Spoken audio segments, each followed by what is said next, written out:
saco mi ayuda a memoria que pongo aquí en la pantalla.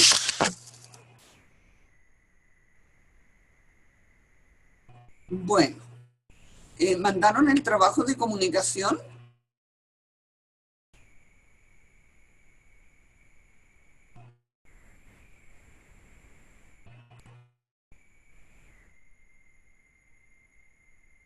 Piensen que este módulo es mucho más fácil haciendo los trabajos en la medida que se piden, porque van conjuntamente con el contenido. Ahora tienen que hacer otro trabajo en función de los contenidos que vamos a ver ahora. Entonces después se les va a acumular y no van a tener más dificultad para hacer una separación teórica de los distintos modelos de comunicación. Bueno, ya vimos la unidad 1.1, que era la comunicación en la ciencia clásica, fundamentalmente vimos lo que es la teoría de la información, porque la comunicación como tal, como proceso relacional, empieza a ser estudiado desde la teoría de la comunicación humana de Vallary. Vamos a recordar el entramado teórico que nos asiste. Y teníamos que, básicamente, hemos desarrollado 3 líneas teóricas, ¿no? La de la ciencia clásica o fundamental, la de la teoría general de sistemas de primer orden, los sistemas cerrados, que son aquellos que tienen un controlador externo, y la teoría general de sistemas de segundo orden o sistemas abiertos, y todo lo que tiene relación con la complejidad y el construccionismo social. De la ciencia clásica se deriva el modelo de Harvard, y las teorías de la comunicación que tienen que ver con la ciencia clásica son las teorías de la aguja hipodérmica que vimos, basadas en el conductismo y en todo lo que fue la propaganda política. Posteriormente está la teoría matemática de la información de Shannon-Weber, que desarrollaron esta teoría estos señores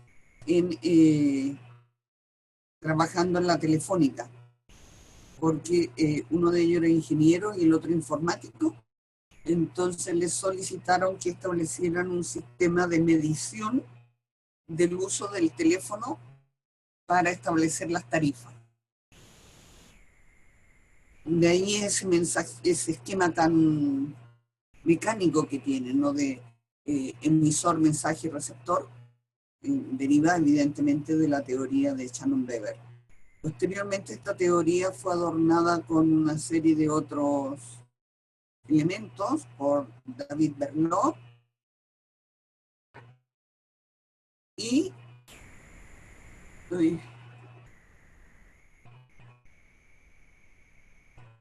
y Jacobson. Bueno, el tema de la teoría de sistemas de primer orden, los sistemas cerrados y los sistemas abiertos, ya les dije en su momento que hay discrepancias de fondo en cuanto a que hay personas que sostienen que todos los sistemas son cerrados y otros autores consideran que todos los sistemas son abiertos. Pero la diferencia fundamental entre un sistema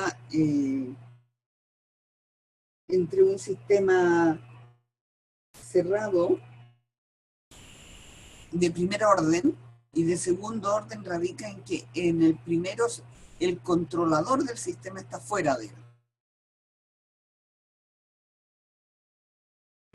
él.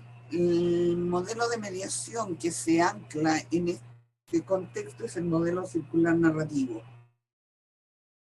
que se basa un poco en la comunicación humana y en la narrativa. pero la narrativa establecida como un proceso bastante esquemático, que de alguna manera el control de lo que se narra lo realiza la persona mediadora. De una forma bastante directiva, en el caso de Sarakov, a quien he tenido la suerte de estar con ella en varias oportunidades, claro, ella dota todo este proceso de unos valores y de una concepción de lo humano que lo marca, ¿no? Entonces todo, por mucho que ella sea directiva, tiene muy claro qué es lo que busca. Ella busca de manera directa e implicada conscientemente, consciente de que está ejerciendo un poder, busca el reconocimiento y la legitimación mutua de las personas. Y finalmente la teoría de los sistemas abiertos, la complejidad y el construccionismo social da pie al modelo transformativo. Y aquí tenemos distintas teorías que las vamos a revisar también y que son las teorías que dan más cuenta de la comunicación como elemento dinámico, dialéctico y de la relación. Tenemos a Bakhtin y el enunciado. ¿Conocen ustedes a Bakhtin? ¿Alguien lo conoce?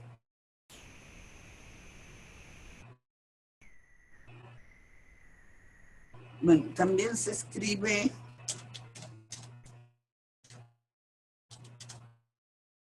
Bakhtin, lo escriben así los libros que están traducidos al español, y la segunda opción son los textos en inglés. Y todas las teorías pragmáticas, que ya comienza la teoría de la comunicación humana de Balavitz a introducir algunos elementos de la pragmática. Y en este tiempo, ya en la segunda mitad del siglo pasado, en lo que va de este siglo, hay todo un proceso de recuperación de la retórica. Perelman tiene un tratado de la nueva retórica y se han escrito mucho sobre los temas de la persuasión. Este es el esquemita que vamos a utilizar. Ahora vamos a ver la teoría de la comunicación humana. Fíjense ustedes, es de 1967. A ver, y Austin.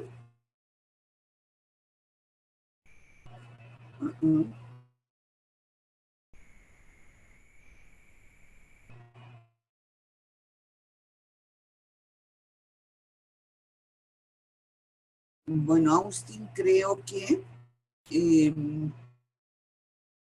alrededor de los 50 que edita su famoso libro, ¿no? Balavitz tuvo muchísimo impacto con la teoría de la comunicación humana, que la desarrollaron esta gente de la Universidad de Palo Alto, en California, en un equipo de investigación que ha sido muy interesante en cuanto al desarrollo de las teorías sistémicas aplicadas a la comunicación.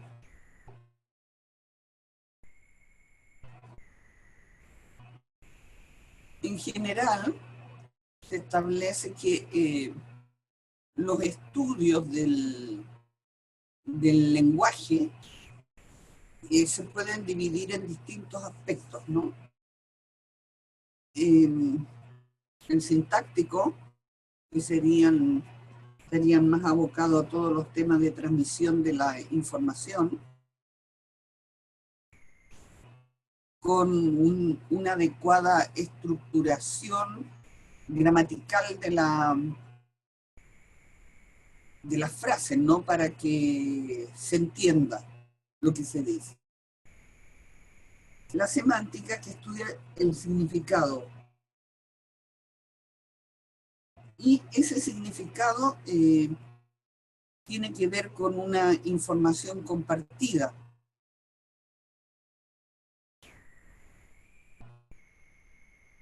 Y para eso tiene que haber una convención semántica, una convención de significado, ¿no? El otro día les contaba la experiencia esta del Congreso, que estaban peleándose muy seriamente hasta que un grupo amenazaba con abandonar la conferencia si no se cambiaba una palabra por otra, y al final resultó que estaban de acuerdo absolutamente en el significado, pero lo que era aceptación para uno era tolerancia para el otro. Aclarado eso, ya se superó el conflicto, ¿no? Y esto siempre a nivel de grandes convenciones, cuando se llega a la redacción de los documentos, ustedes seguramente han visto en las noticias, ¿no? Que salen ahí que son altas horas de la mañana y la gente está ha caído dormida en los sillones en cualquier lado, porque ya están agotados, porque son esta convención semántica, la convención significa un acuerdo, y en ese acuerdo hay una negociación, ¿ya? Por ejemplo, se discute mucho del concepto feminista. ¿Ya? ¿Qué es feminista? ¿Una feminista está en contra de los hombres? ¿O qué es ser feminista? ¿O quieren expulsar a los hombres? Esto mismo le iba a decir. ¿Qué iba a decir? Ya, la estufa en microondas. Y bueno, otra cosa después vamos hablando, pero por lo menos ya hay que esperar. ¿Cuándo le llega a usted la devolución de esto? ¿La devolución de qué? De la... ya, atentas ahí. Entonces, ya salimos de una, ahora viene la prueba de asistente administrativa. Ya se lo Pati, que esté súper bien. Ya, chao. Paulina, estabas hablando por teléfono, parece, y tenías el micrófono abierto. Bueno, vale. Decíamos que los temas de la convención semántica, esta convención significa debate y acuerdos.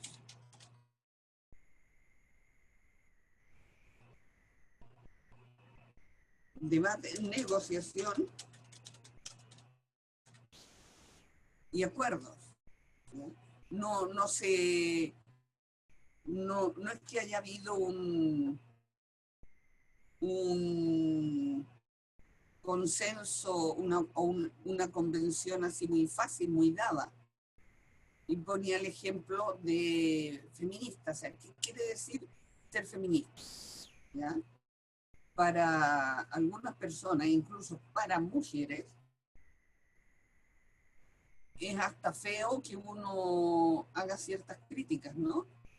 Y dices que es que tú eres muy feminista, es como que tú eres muy, no sé, muy hereje casi, ¿no? Frente a cuestiones que son eh, propias de lo que es la defensa de la dignidad de toda persona y de la dignidad de la mujer. O sea, yo estaba en España, por ejemplo, cuando el actual rey se casó. La reina es periodista. Trabajaba en la televisión y dieron como una pequeña conferencia de prensa o entrevista a los medios de comunicación y claro, ahí había mucha gente que la reina los conocía. Entonces, un periodista le pregunta algo a ella. Y va el Felipe y empieza a contestar él. Entonces ella le dice, bastante seria y un tanto enojada, le dice, pero déjame hablar, le dice. Bueno, yo estaba con una ciudadana española, me dice, ay, pero qué maleducada es esta chica. Le digo, ¿por qué? ¿Cómo le dice eso al rey? No, le digo, si maleducado es él, porque si le están haciendo una pregunta a ella y le dicen, Leticia, dos puntos, tal cosa, tiene que contestar la Leticia, no él. Bueno, para ella yo era feminista, pero tenía una connotación bastante negativa, ¿no? Porque para ella, claro, la mujer no puede rebelarse ante el rey, ¿no? Y supongo que ante otros hombres tampoco.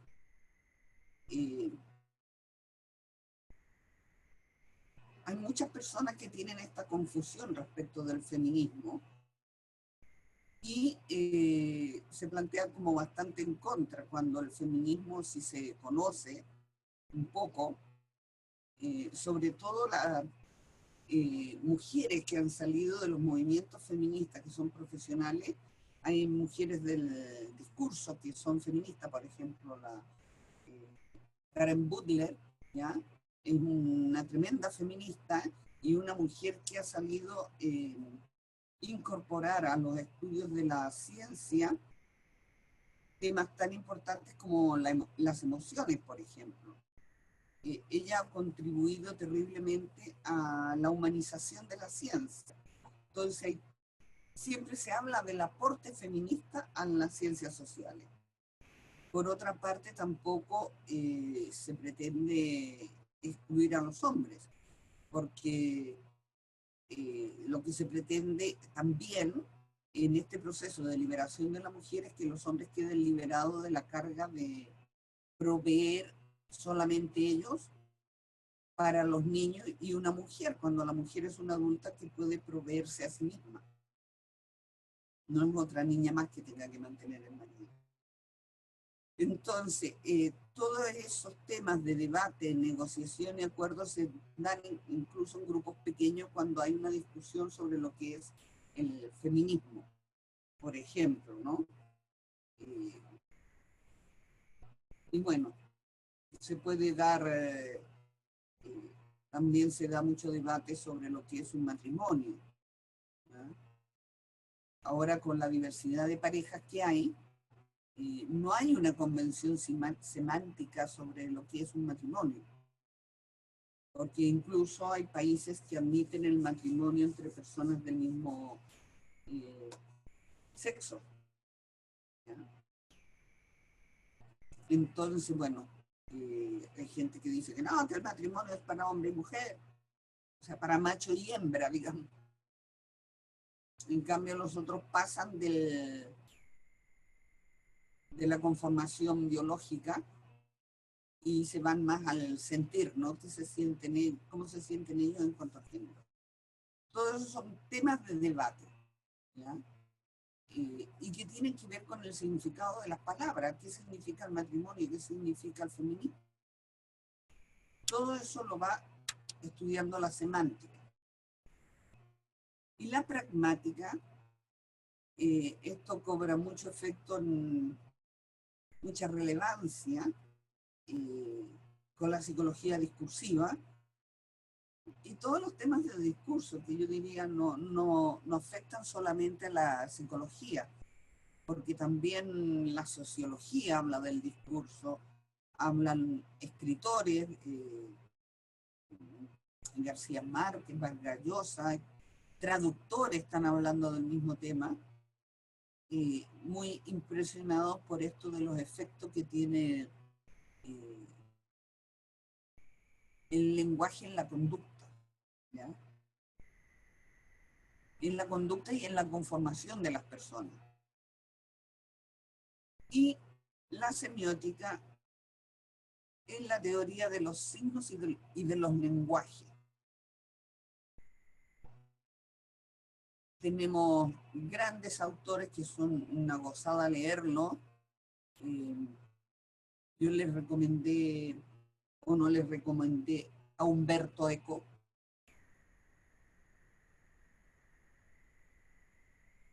Umberto Eco tiene un libro preciosísimo. Él se define a sí mismo como semiótico, ¿ya? Tiene un libro hermosísimo, que es en sí, es un libro muy bien documentado sobre la vida en la Edad Media.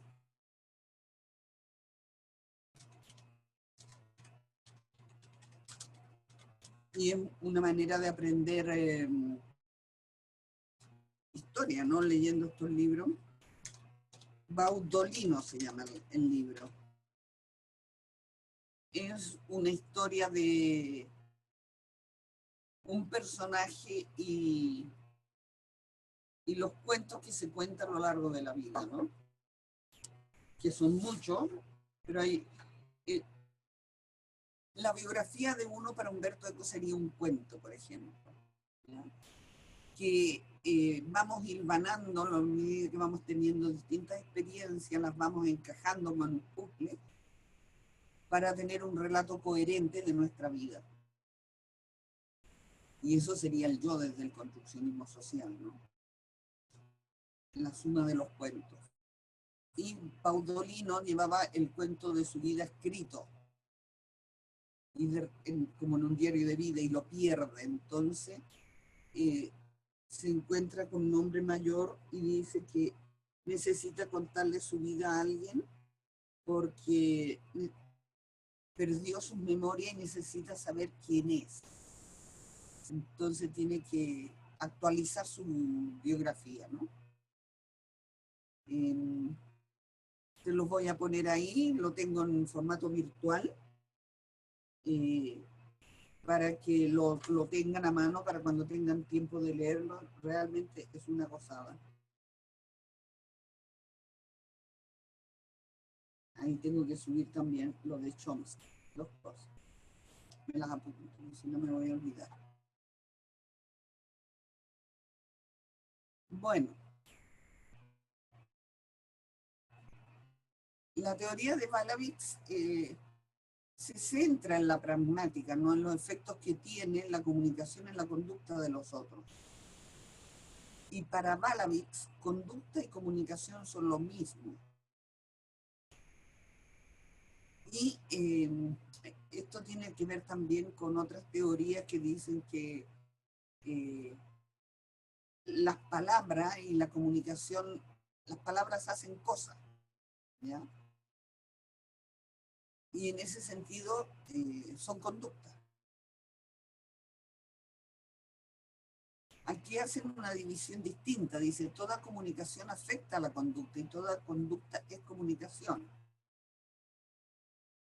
Efectivamente, toda conducta es comunicación, ya lo vamos a ir viendo.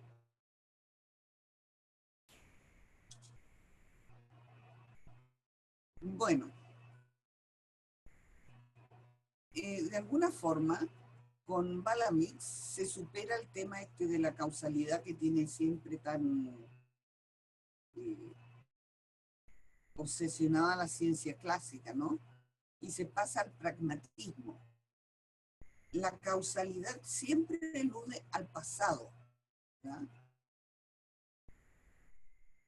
¿Y por qué me mentiste? ¿Y por qué no sé cuánto? ¿Y por qué no sé qué? La causa siempre está en el pasado. En cambio, el pragmatismo alude a intenciones de la conducta.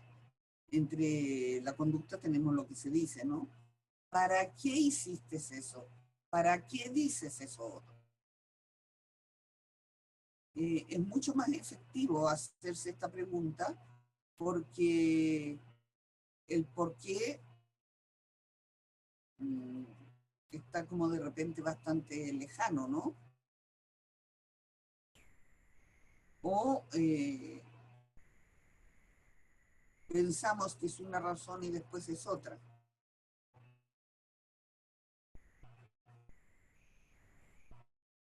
Bien. además de este pragmatismo que inunda la teoría de Malavich, también está el hecho de que la comunicación es circular.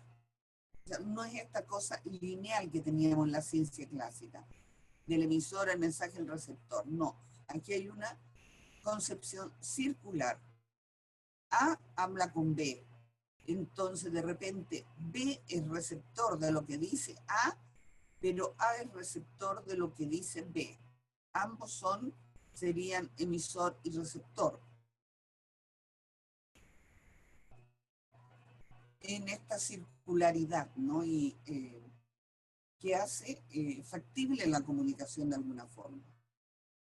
Porque esto es como la transmisión de la información, ¿no? Más que comunicación. Tenemos aquí un esquema que establece la diferencia entre información y comunicación. En la información, uno le dice algo a otra persona. Y en la comunicación, el señor de la izquierda le dice algo al de la derecha y el de la derecha le dice algo al de la izquierda. Ese es el concepto de comunicación, un proceso recíproco, dialéctico, que ocurre entre las personas. No es la información.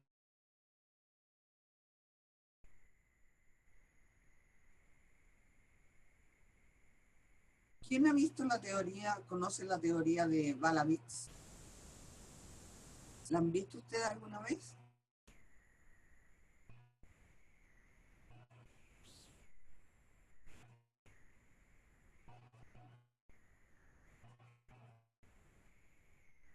¿No la han visto nunca?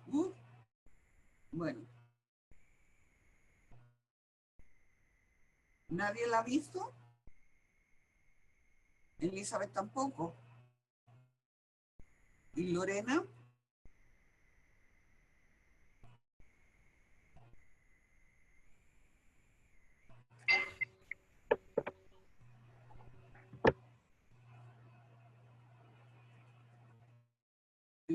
Paulina, ¿ha visto la teoría de Malavich?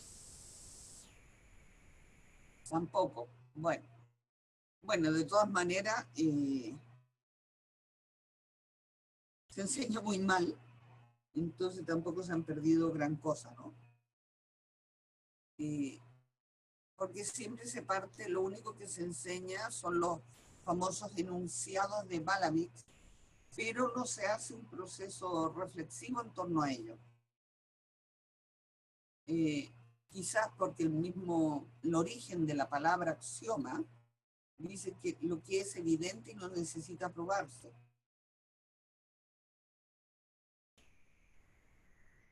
Pero en este proceso que estamos nos ha absorbido tanto el cerebro la ciencia clásica, necesitamos realmente reflexionar a fondo estos temas para ir cambiando nuestra mirada, ¿no? Porque vimos en el primer módulo que de la ciencia clásica hay que pegarse el gran salto desde las verdades absolutas, las leyes universales, la objetividad, este sujeto que tiene tantas cosas dentro y no hay nada social, a este nuevo paradigma que está todo en lo social y todo en las relaciones. Entonces, ir meditando es necesario para ir cambiando. Bueno, Malavich enuncia 5 axiomas de la comunicación humana.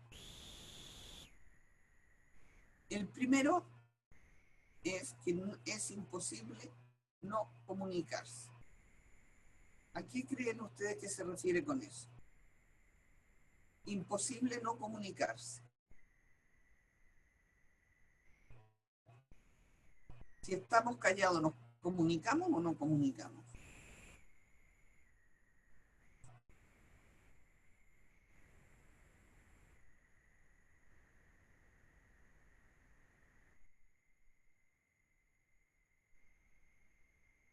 Ujú.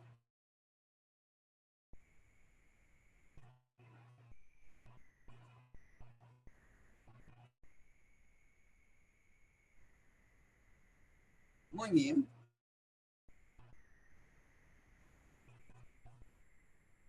¿Y si estamos dormidos, por ejemplo?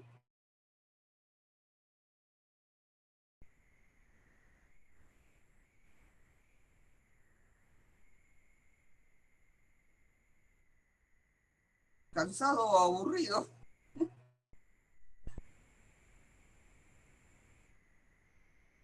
Muy bien. Exactamente, eso es lo que quiere decir con este axioma, ¿no? Eh, de la misma forma que es imposible no comportarse. O sea, no podemos dejar de comportarnos, porque o estamos despiertos o estamos dormidos, o estamos de pie o sentados, nos estamos comportando de alguna manera. Y esa conducta está expresando siempre algo. O sea, no existe la no conducta y no existe la no comunicación. Entonces, ¿qué pasa cuando las parejas dicen es que no nos comunicamos? ¿Ah? ¿Qué les parece a ustedes que quiere decir eso?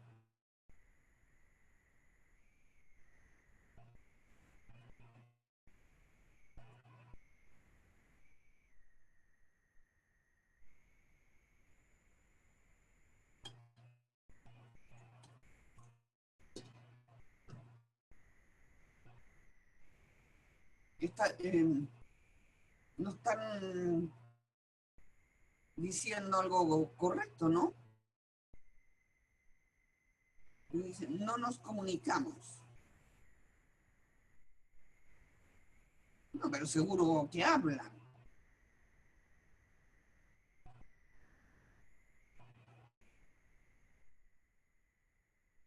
Seguro que hablan, pero hablan de cosas que no son significativas para la persona que se queja. Pero eso les da a ustedes una idea de lo que hay imperante en la cultura, ¿no? De que se plantea que es posible no comportarse y no comunicarse.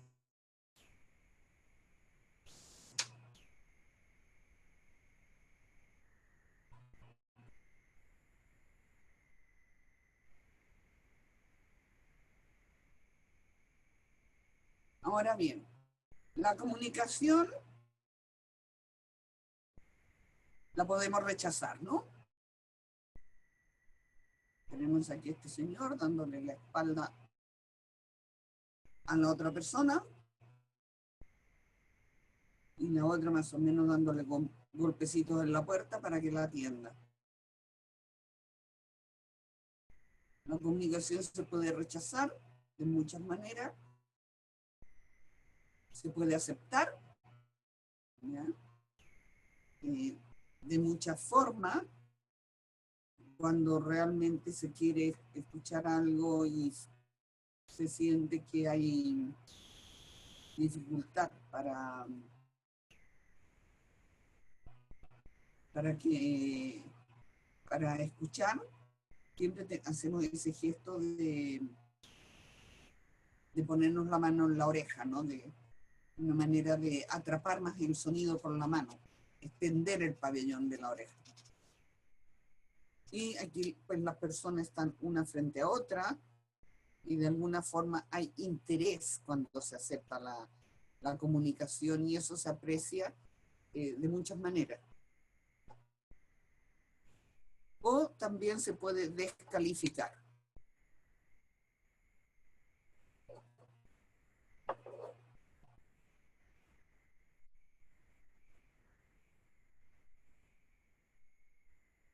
¿Qué podrían decir ustedes de estas imágenes? ¿Cuál es más descalificadora?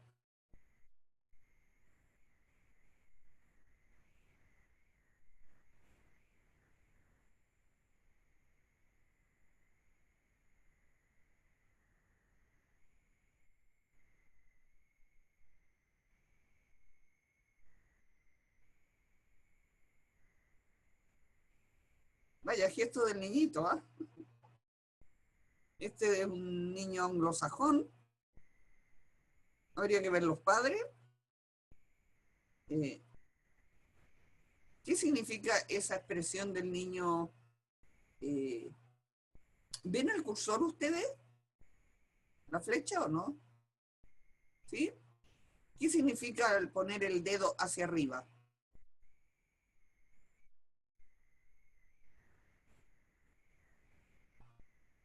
¿Y qué garabato, Paulina? Por favor, reprímase.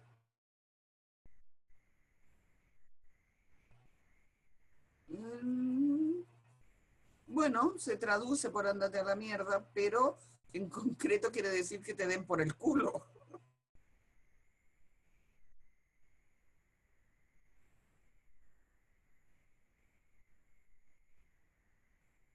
No tus cosas, sino que concretamente, esta es una expresión muy machista. Como los hombres tienen tanto rechazo a la... Exactamente, Elizabeth. Simboliza un pene el dedo, entonces que te den por el culo, y eso es lo que quiere decir. ¿Ya?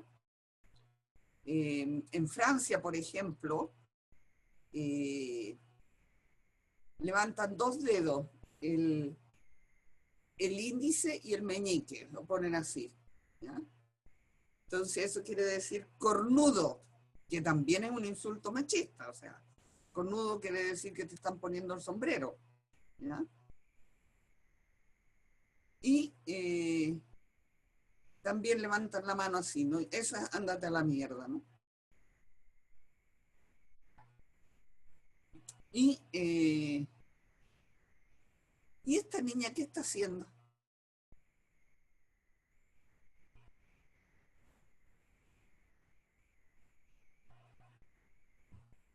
La de la foto en blanco y negro.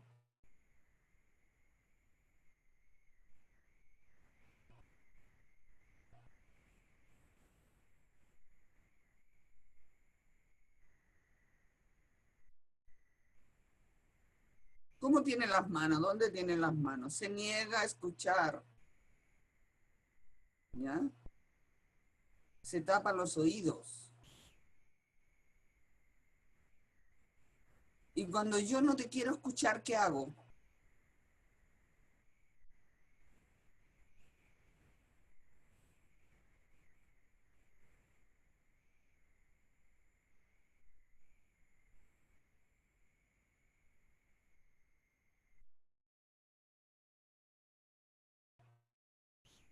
Descalifico tu discurso porque encuentro que no tiene fundamento, que no tiene razón. ¿Ya? Es una manera casi de borrarte al taparme los oídos, ¿no?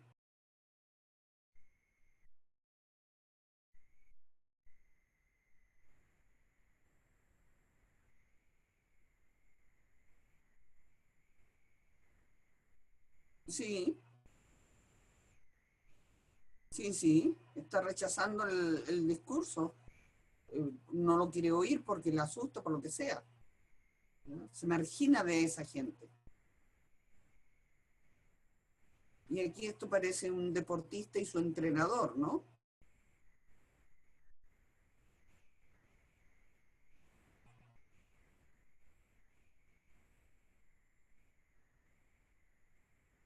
No tienen cara de muy buenos amigos.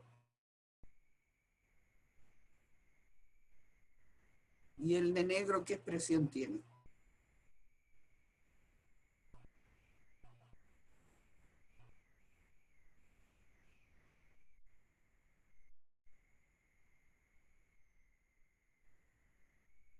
Claro, está enojado. No acepta lo que el otro le dice, parece. ¿Ya? Y aquí la de las chicas de pelo largo dice, desprecio es una expresión parecida al asco porque la acción solo se produce en un lado de la cara. La comisura del labio está más tensa y algo elevada. ¿Y? ¿Sí? ¿Te creo? ¿No te creo? ¿Será así o no? Hay un rechazo y una cierta duda. ¿Y la discusión? ¿Dónde estaría la discusión? ¿Sería aceptación? ¿Sería rechazo?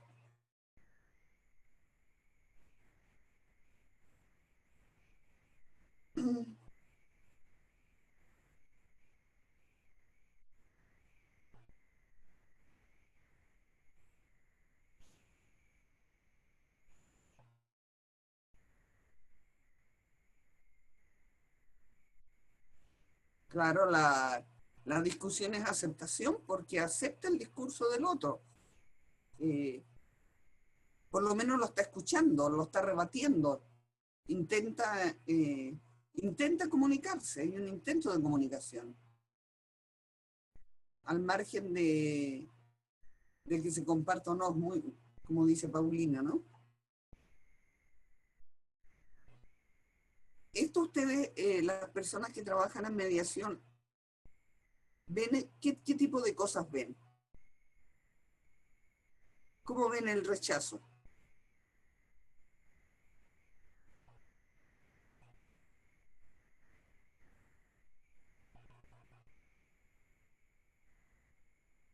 ¿Cómo lo aprecian en las personas? O los que no trabajan en mediación también, ¿no?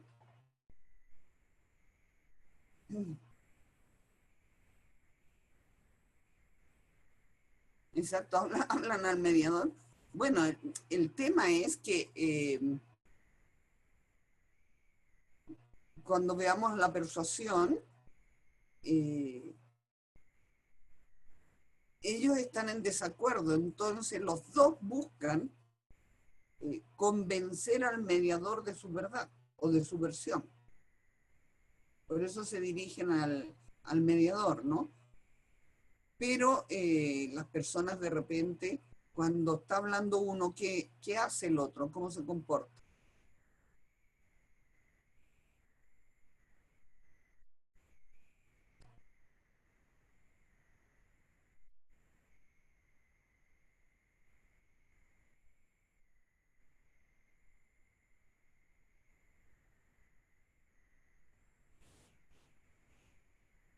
Y cuando no hablan, ¿qué hacen?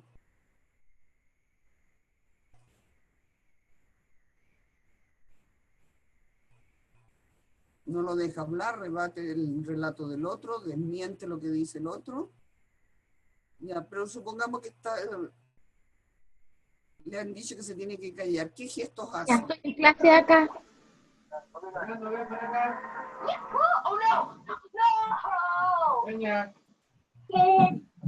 ¿Alguien tiene el micrófono abierto? ¿Qué gestos hacen las personas?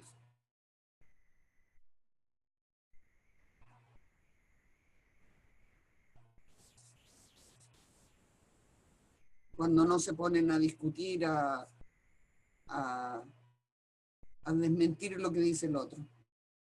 De no estar prestando atención. Claro, pero es más bien un gesto de no estar prestando atención porque, claro, atienden porque después tienen que rebatir lo que el otro está diciendo, ¿ya? Desprecio, muy bien, desprecio, mira para otro lado, hacen ver como que los ignoran. A mí me ha tocado gente que se pone hasta a tararear, ¿no? O se ríen,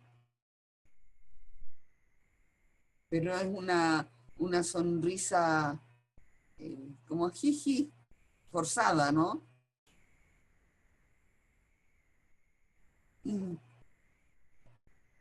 Bueno, son todas una risa de burla, sí. Son todas formas que existen de descalificar mediante gestos lo que al otro interlocutor. Porque si bien se está dirigiendo al mediador, está hablando de algo que pasó con el otro.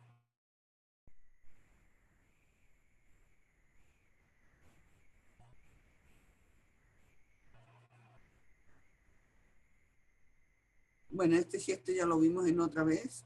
Este hombre, ¿qué le pasa al de los pelos parados?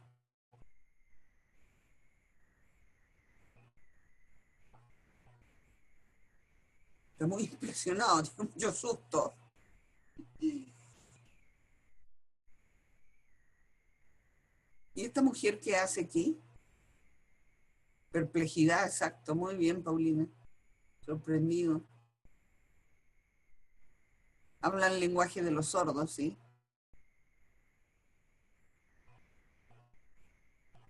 ¿Y este hombre qué le ocurre? Muy trajeado a él, pero también está muy quieto.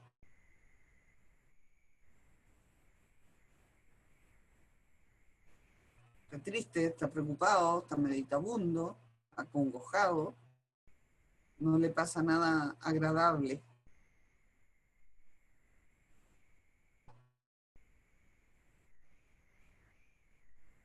¿Y estos niños?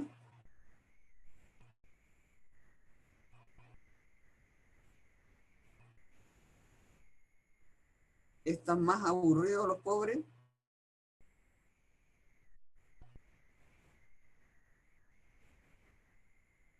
Bueno, igual están castigados, ¿no? Parece ser el patio de una escuela.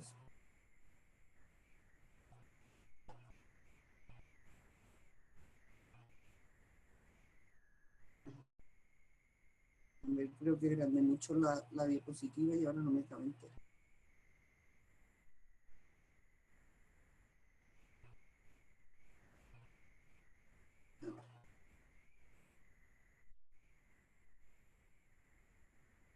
El segundo axioma al que hace referencia Balavitz tiene que ver con el nivel de contenidos, dice él, y el nivel de relaciones en el mensaje.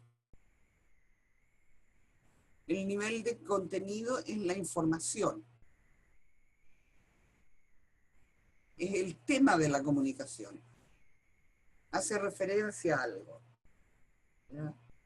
Un niño le dice al papá, papá, dame plata. Entonces el contenido es la solicitud de plata. ¿Ya? Y el cómo se dice, eso alude al nivel de relación.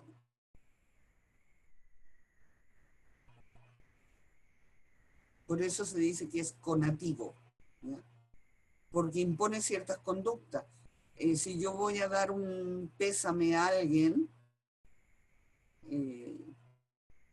se supone que esa persona está triste, entonces a mí me impone también una conducta muy mesurada, de acuerdo con las circunstancias, ¿no? Por eso se dice que es conativo. Nos dice, este tipo de conducta nos habla del tipo de mensaje. En el caso del niño que pide plata es una petición, ¿ya? Y si a eso le sumamos las artimañas que le puede poner en términos de caritas y sonrisitas, ¿ya? Es una petición acompañada de la conducta para congraciarse y conseguir el sí. El padre le puede decir, no porque te di dinero ayer y ahora no te voy a estar dando cada día. Entonces eso es una reprimenda que se lo dice de forma seria, ¿no? O pueden estar bromeando los dos.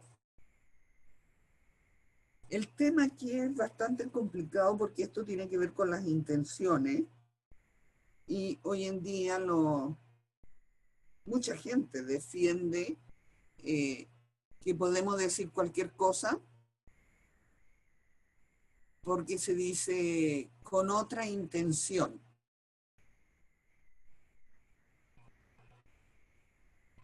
Es muy curioso cómo ciertos jóvenes muy homofóbicos se tratan entre ellos de maricones. ¿No?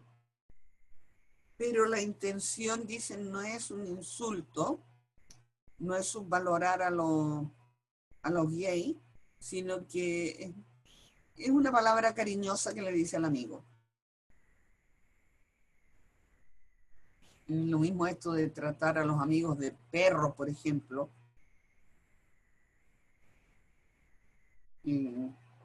no sé qué otras palabras tienen ustedes, en que la palabra, en el sentido semántico, no tiene nada que ver con las intenciones.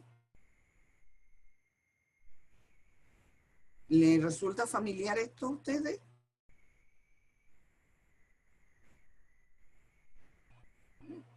Bueno, esto como chanchi, sí.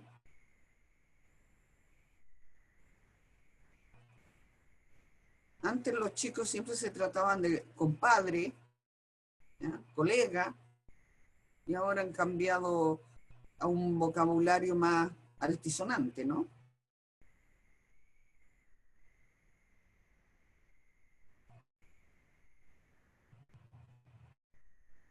En todo caso, esto se presta para confusiones y comunicación de doble vínculo que la vamos a ver después, ¿no?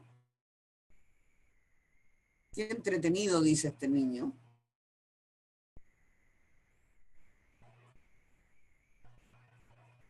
¿Es la expresión la misma de una del niño que de la niña?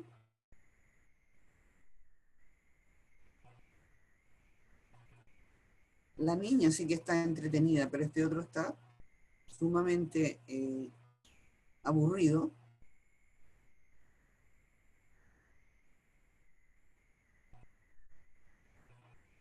Bueno, y esto los profesores, muchos profesores se toman tan mal, ya que un niño haga esto o que se duerma en clase, ¿no? Lo toman como una ofensa personal. Pero bueno, aparte de que pueda ser de que no haya dormido bien o que esté con un poco de fiebre o lo que sea, también está el hecho de que puede no interesarle lo que uno está diciendo.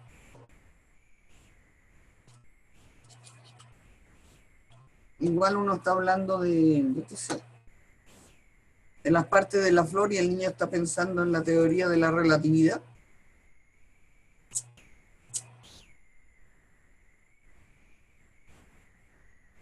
Bien.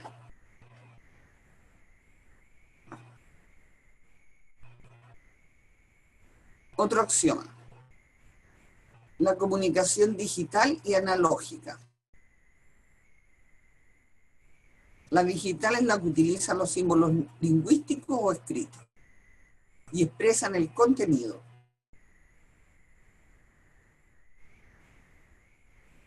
La analógica, todos ya sabemos que tiene que ver con la conducta no verbal, con los gestos, la distancia física, la postura corporal, el volumen, el tono de voz, etc.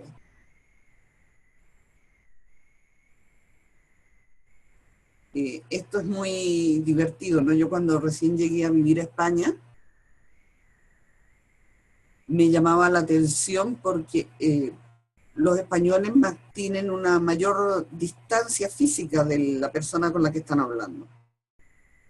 Y los italianos más todavía, porque como gesticulan tanto, tienen que tener mucho espacio para estirar los brazos. Y nosotros la mantenemos más estrecha. Entonces, yo no me daba ni cuenta cuando daba un paso adelante para acercarme a mi interlocutor, ¿ya? Para hablar. Pero el otro daba un paso para atrás y de repente me daba cuenta que estábamos como bailando así, ¿no?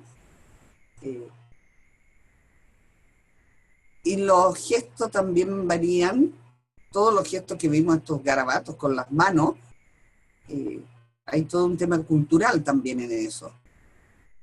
Aparte del machismo que encierra la mayoría de ellos, varían mucho de un país a otro. Y curiosamente, me parece que son los búlgaros los que mueven la cabeza de arriba abajo para decir no, y de izquierda a derecha para decir sí. Hay una sola cultura que lo tiene al revés.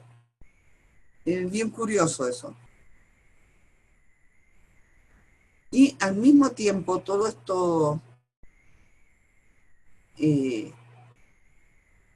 todos estos aspectos analógicos tienen que ver con la relación entre los hablantes.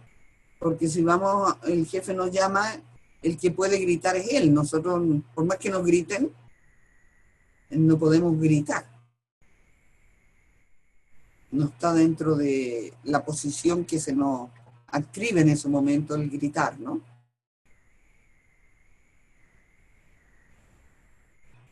Y el tono de voz, esto es muy curioso lo del tono de voz, porque los bebés son muy sensibles al cambio del tono de voz. Si uno le puede decir al niño así con tono de voz de reprimenda, ¿ya? Pero ¿por qué salió el sol hoy día si no te dije que no tenías que salir? Y el niño empieza a hacer pucherito. ¿No? Y es por el tono de voz, hay una sensibilidad también bastante precoz a esa forma de hablar. Hemos hablado de la conducta analógica, ¿no? Y aquí tenemos una serie de otras expresiones.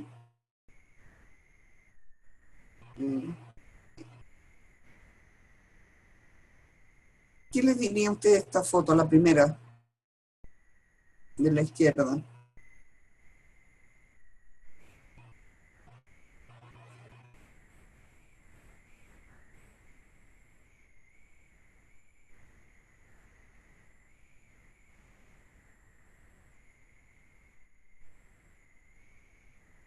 ¿Pero preocupación por él o por algo que ve?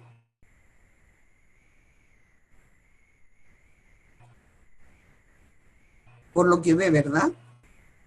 Sí, es como preocupación, como miedo a algo que está fuera. Es parecido como a la expresión de dolor, pero dolor por algo ajeno. O sea, si ves que alguien se cae, te quedas mirando a ver qué va a pasar, pero intuyes que no es nada bueno lo que va a pasar. Y estas manitos que están diciendo.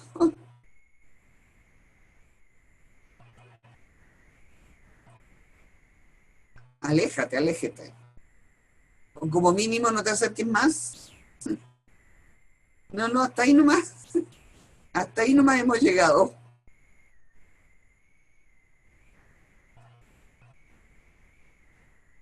¿Y este niño qué cara tiene? ¿De estar comiendo un manjar? ¿No le gusta para nada? Ah, no, le están dando un medicamento.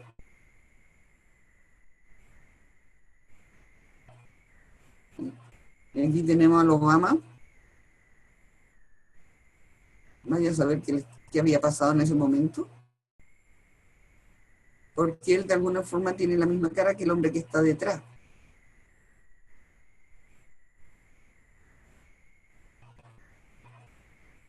¿Solamente pensativo? ¿Está pensando en las vacaciones o qué?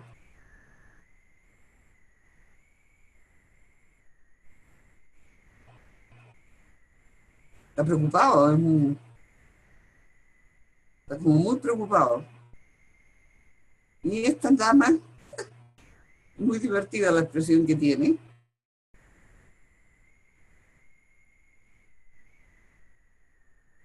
¿Qué estará diciendo con esa cara?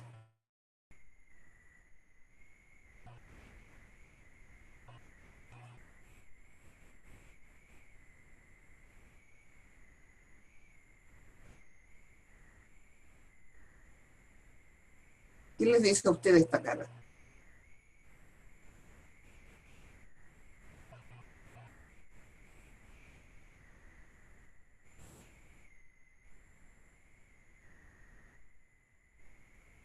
¿Y qué quiere decir? Ups, Leila.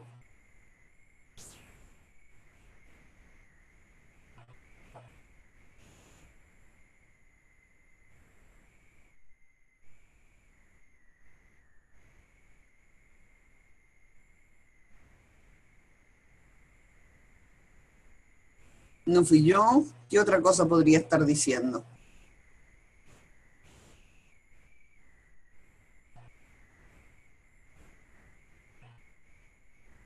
Perdón. Sí, burlona, ¿no? Tú dirías que está ella como diciendo eso, no te lo crees ni tú. o algo así, ¿no? Pero es burlona la expresión.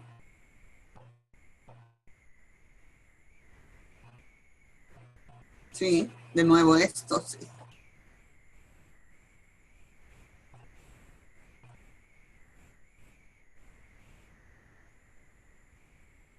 Esto me imagino que a ustedes les es familiar, ¿no? Está representado también con monos, con distintas fotos. Es como una loa al aislamiento esto, ¿no? No ver, no escuchar y no hablar. Bueno, dicen que así se evitan los conflictos, pero es como no vivir.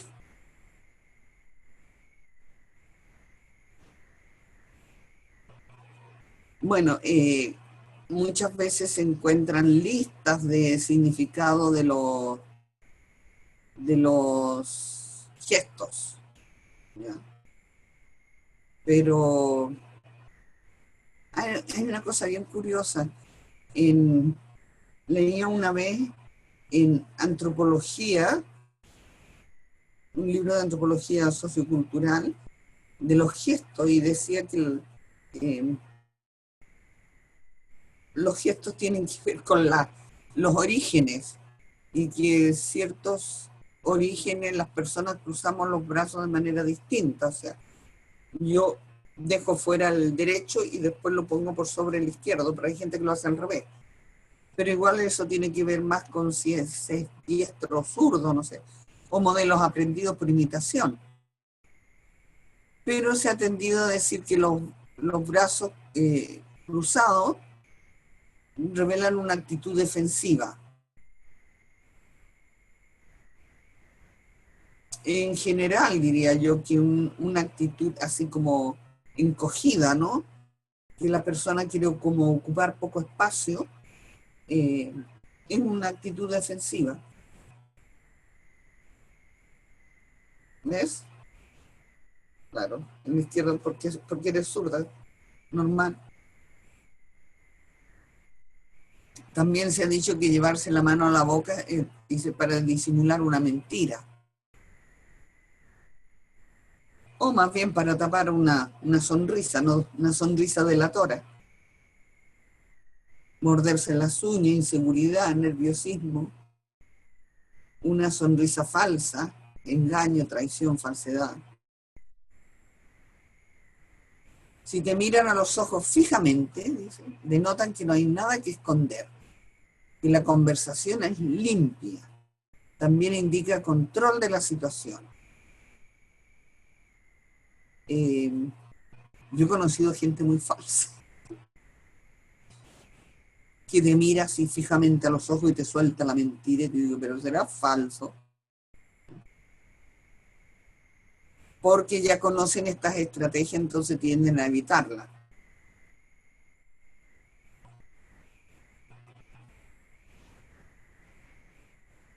Entonces todas estas estrategias no dan un indicador muy concreto de lo que puede ser de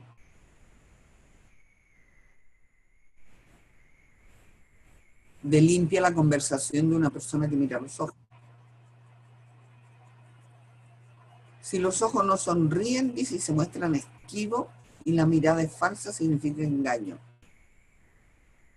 Yo he visto algunas personas con bastantes problemas personales, más bien de tipo psiquiátrico, ¿no? Que digan lo que digan eh, o expresen distintas cosas, por ejemplo, con la boca, la expresión no varía en los ojos, la forma de mirar. Es siempre como fija la mirada, ¿ya? Y se ríen pero solo con la boca, o se asustan con la boca y no con los ojos. Tienen como paralizada esa parte del cuerpo, ¿no? Para la comunicación. Pero claro, los gestos, eh, salvo que sean como muy grotescos, ¿no? Que no sé.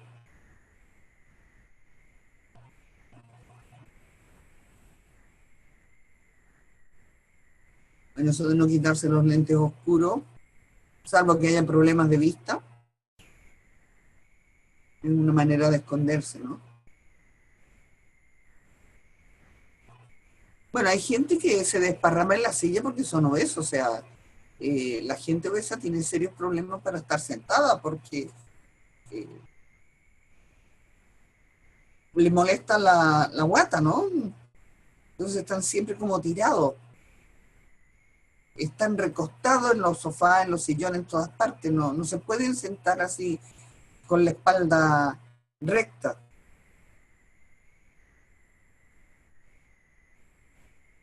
¿Y cómo lo interpretas tú eso, Elizabeth?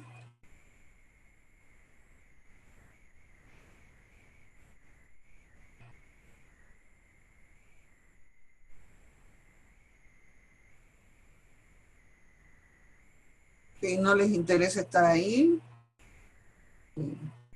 una manera de manifestar una no aceptación a la situación, ¿no? No, al no mantener una mínima formalidad. Porque cuando hay un cierto interés, más bien te acercas a la gente, no te retiras. Y acercarte quiere decir por lo menos tener eh, la cabeza en línea recta con la espalda, no hacia atrás.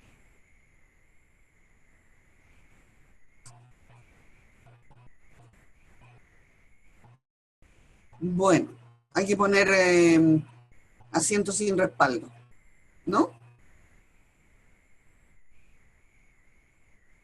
Eso obliga a la gente a estar más eh, formalito, sentados más formalitos, no se pueden rellenar porque no tienen respaldo.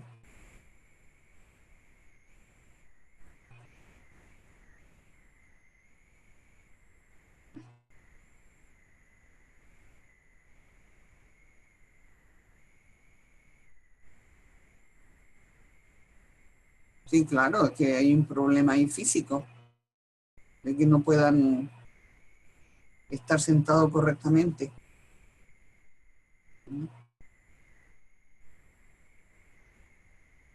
La Paulina no entiende. Paulina, Carolina dice, a ver qué dice Carolina. A los obesos se les puede entender que se sientan retirados de la mesa, no veo el problema. No, estamos hablando de los gestos que están diciendo algo en la mediación. Entonces decíamos que esto de estar retirado y tirado, sentado de cualquier manera, es una forma displicente de comportarse.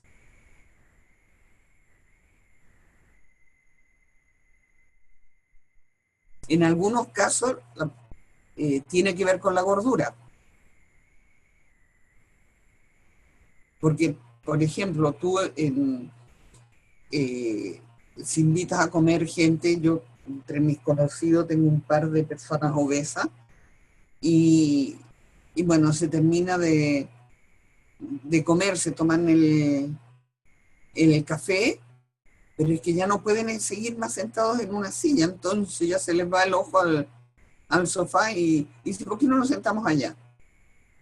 Porque les resulta muy incómodo estar ahí, particularmente cuando comen, ¿no? Y no es que sean displicentes ni quieran mantener distancia, es que les molesta la guata simplemente. Bien, vamos a hablar de este tema del doble vínculo, que es la escuela de Palo Alto, Balavitz, es la que habla más sobre este tema. No sé si ustedes han oído hablar de este tema.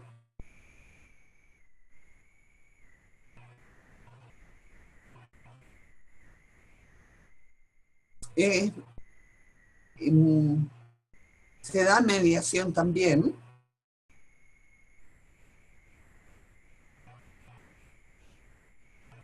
Vamos a ver la definición.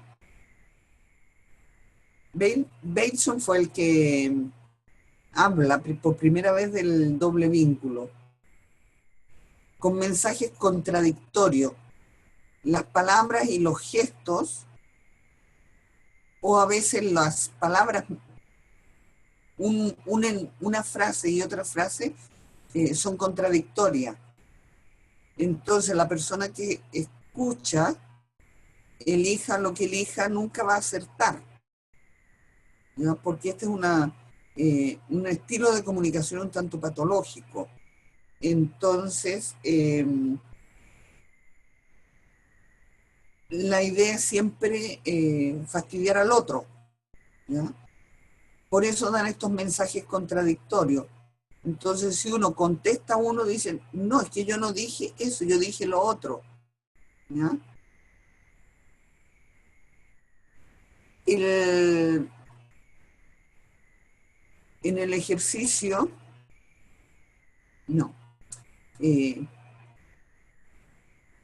Se da más de lo que se piensa. O sea, de repente, por ejemplo, tenemos un padre que dice que bueno, él quiere ejercer de padre, que es muy preocupado de su niño, que bla, bla, bla, bla, y que incluso lleva la contabilidad de las horas que pasa con el hijo, y después dice que quiere un régimen de visita flexible, de ver a los niños cuando a él le va bien. ¿Dónde está la contradicción ahí?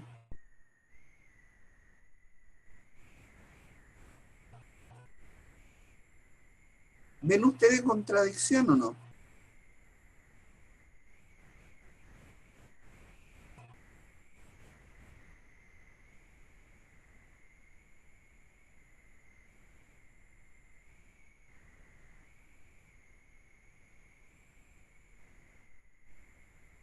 Repito, el padre dice que él está muy preocupado y que quiere ejercer de padre, ¿ya? Y quiere ser un padre presente, incluso él lleva la contabilidad de las horas que ha visto a sus hijos en el mes, ¿ya? Y por el convenio regulador dado por el juez, tenía que ver al niño el miércoles y un fin de semana, pero no ha sido así, ¿ya? Entonces, cuando él no ha podido, él dice que ella, la madre, le debe horas niño, ¿ya? Porque no los ha visto. Entonces, por un lado tiene esa conducta, pero por otro lado dice que quiere ver a los niños cuando a él le vaya bien.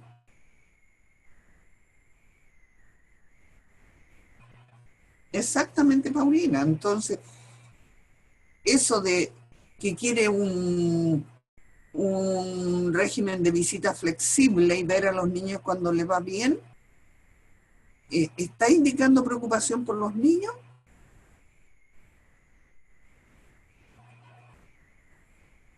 ¿Y qué habría que preguntarle a este sujeto?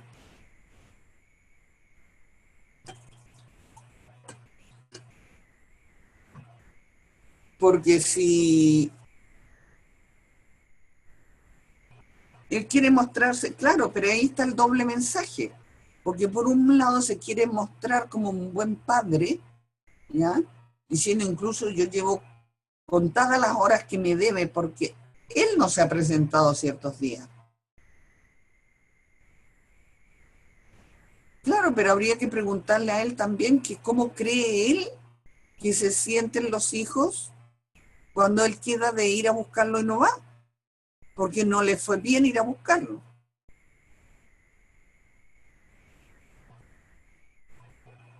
Entonces hay que tener mucho cuidado con este tipo de situaciones, porque incluso a uno mismo como mediador te pueden poner en esta situación de doble vínculo.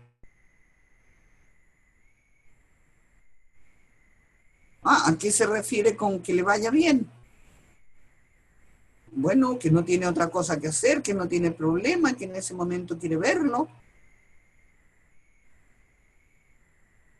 que le acomoda.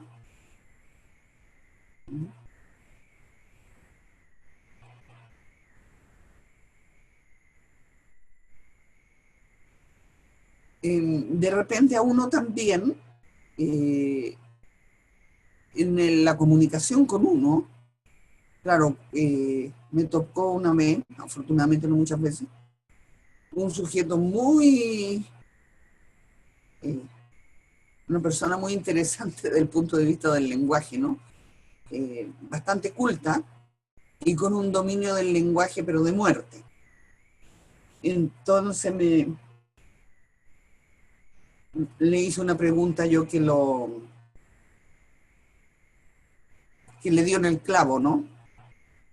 Y le digo que me quedan claros cuáles son sus derechos, pero que no me queda claro cuáles son sus obligaciones hacia sus hijos. Entonces me salta con que no entiende mucho cómo que yo no tengo claro eso, porque sus obligaciones es hacer siempre lo que ha hecho como lo ha venido haciendo. Entonces, y cuando dice lo ha venido haciendo, suelta una risa muy socarrona, ¿ya? Como riéndose de su hipocresía, ¿no? Entonces, claro, ahí se generó toda una discusión y me dice, no, me dice, es que tú entendiste mal, ¿ya? Yo la tontita. Porque yo hice una negación de la negación y eso te confundió. Ah, digo, vale. Bueno, le digo, yo te pediría que en lo sucesivo no usáramos negación de negaciones porque eso no ayuda a la comunicación. Bueno, este era un sujeto que, según Ferclo, hacía ingeniería del lenguaje. Iba hablando, pero al mismo tiempo hacía una manipulación del lenguaje. Y era una de las cosas que se quejaba su pareja, ¿no? De su habilidad. Le decía que era manipulador. Lo único que le decía siempre, eres un manipulador. Y son situaciones bien incómodas, que claro, a uno la atrapan. Porque sabes que digas lo que digas, el otro te va a decir que no es eso lo que dijo. ¿Ya? Porque como es contrario, va a elegir siempre lo que le conviene a él. Si uno responde, supongamos que el mensaje es contradictorio en la palabra y el gesto, si él dice, no me gusta comer esto y pone cara de asco, no, esto está rico y pone cara de asco, y si uno le dice, ¿te gusta comer esto? No, dicen, no, en absoluto, no, me da asco. Pero si uno le dice, veo que esto no, en el fondo no te gusta para nada. No, yo no he dicho eso, yo dije que está rico. Entonces, nunca vas a acertar, ¿ya? Y desde luego una relación con estas personas son bastante generadoras de... Dicen que las madres que tienen hijos esquizofrénicos se comunican de esa manera con ellos. El doble vínculo se da, por ejemplo, en estas parejas que están crónicamente instaladas en el conflicto, que el mensaje siempre es contradictorio. No te quiero, pero sigo aquí, ¿ya? No te quiero, pero no te vayas. Entonces, eso es bastante desestabilizante para la otra persona. Y está lo crónica que puede ser esta situación de repente, que uno pregunta por los sentimientos y, bueno, no lo pregunta porque estás viendo que por lo que dice la persona no hay ahí ni una pizca de cariño, no hay una pizca de admiración por el otro, sino que todos son defectos, ¿ya? Y entonces pregunta y dice, bueno, pero ¿por qué no te separas? No tienen argumentos para explicar ¿Por qué siguen ahí si todo eso es tan sumamente negativo? Entonces hay toda una historia de, aparte de estos ciclos que sufren, igual que las parejas donde hay maltrato, ¿no? Eh, la reconciliación y las peleas eh, pasan a enquilosar más aún este tipo de comunicación. Y bueno, eso muchas veces está soterrado detrás de los conflictos que nos toca ver.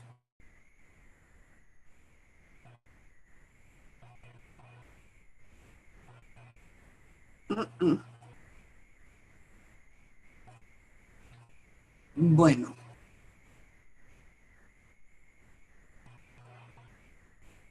el quinto axioma dice, los intercambios comunicacionales pueden ser tanto simétricos como complementarios.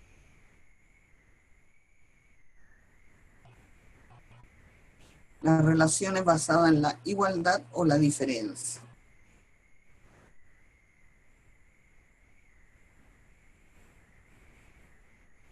Hay personas que son muy diferentes, pero asumen roles complementarios.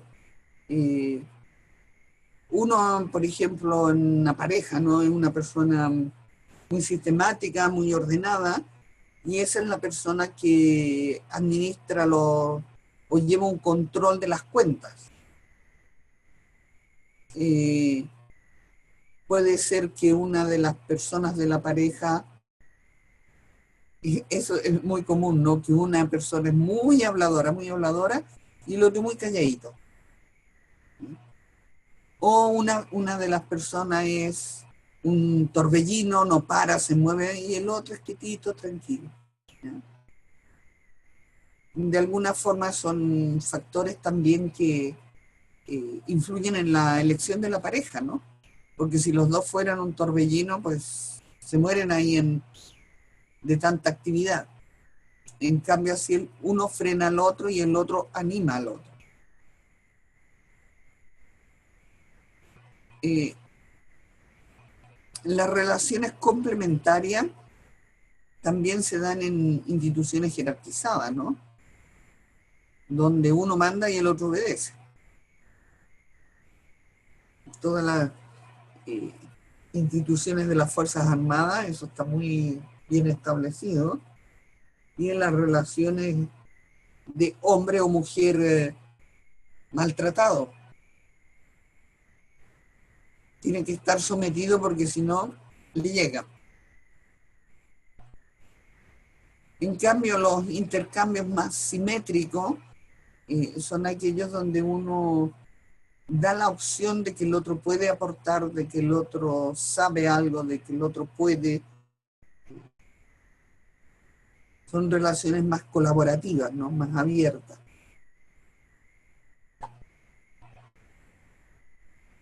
Hay un tema que me olvidé poner aquí,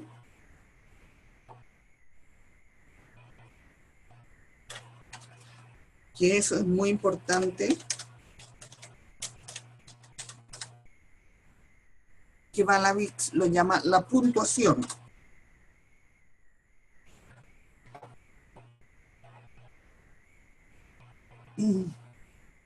¿A qué se refiere con la puntuación?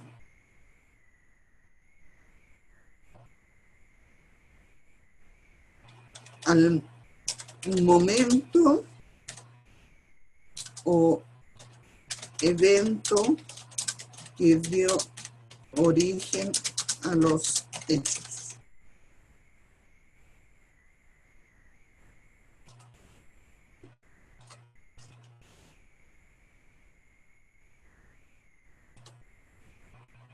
Esta es una cosa muy importante y sobre todo es sumamente importante en cuanto al conflicto.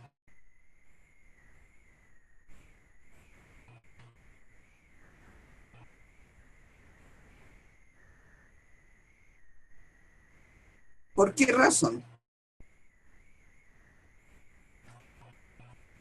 A ver, ¿por qué creen ustedes?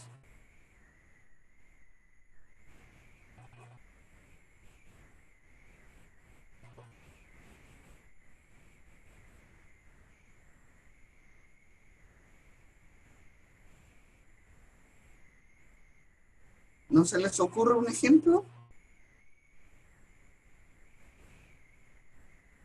Bueno, vamos a ver. Vamos a ponerle nombre. Raúl dice que se volvió trabajólico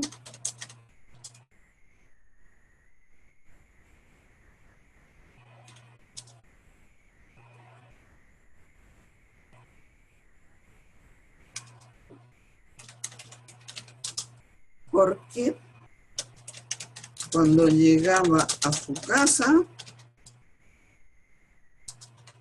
estaba todo desordenado, no había comida ni nada.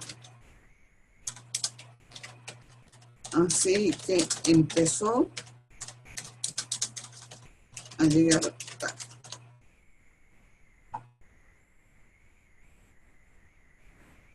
Eso dice Raúl.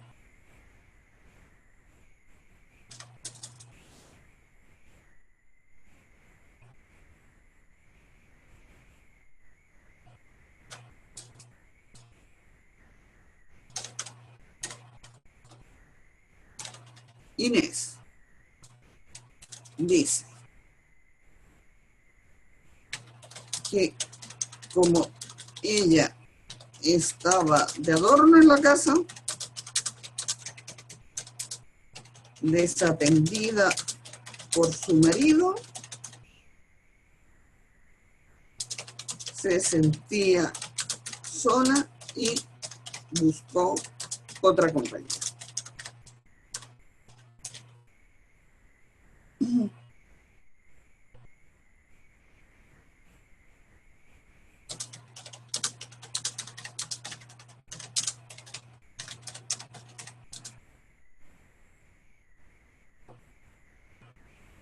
Entonces ellos se quieren separar. ¿Dónde pone el punto el uno y el otro? ¿Dónde empieza el conflicto?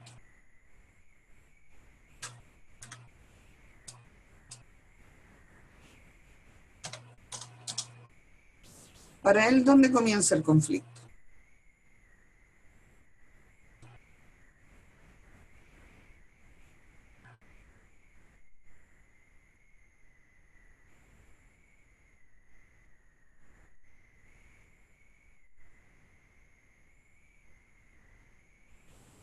Venga, a nadie se le ocurre, no puede ser.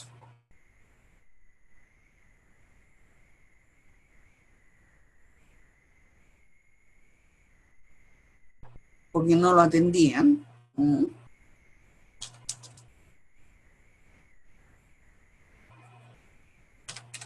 lo atendían cuando llegaba temprano.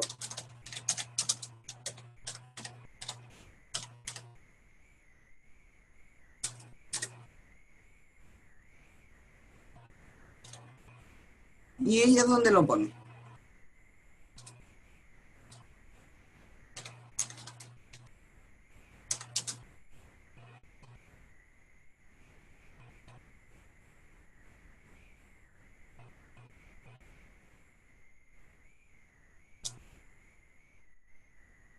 ¿Dónde pone el conflicto a ella?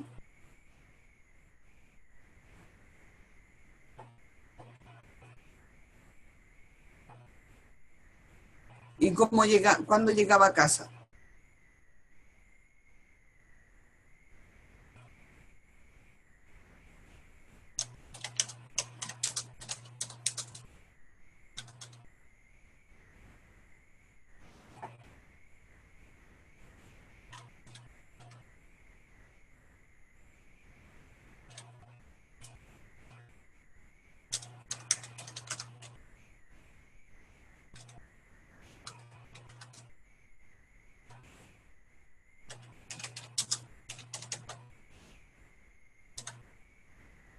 O sea, lo que es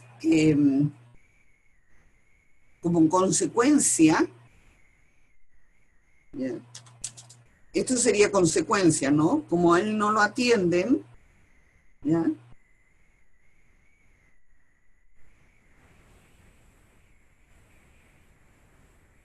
Sí, pero estamos viendo el punto, cuando, momento en que dio origen a los hechos.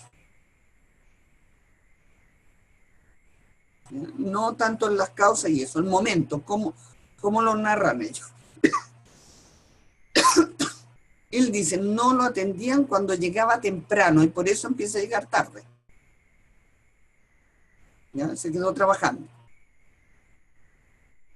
En cambio, para ella, el problema empieza cuando él comienza a llegar tarde.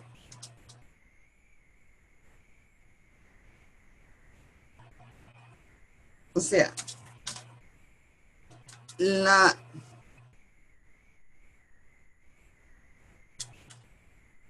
consecuencia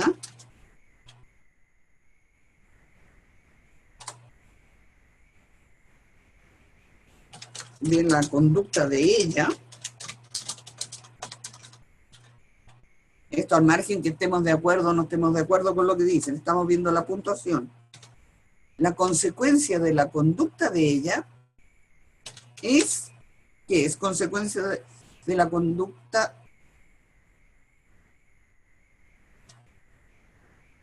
¿Cuál es la consecuencia de la conducta de ella? Esto que la casa no esté, no hay comida, no hay nada.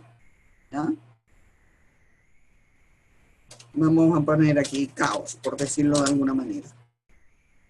La consecuencia de la conducta de ella, el caos,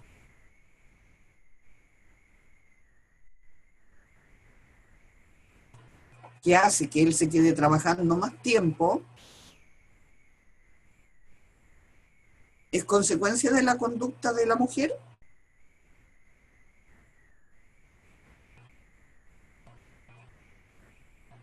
¿O es causa?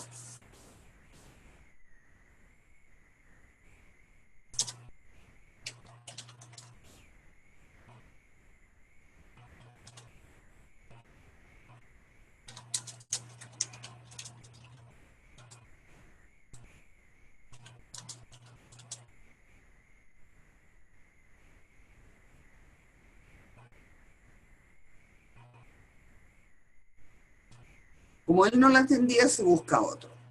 ¿Ya? La consecuencia de la conducta de ella es causa de la conducta de ella.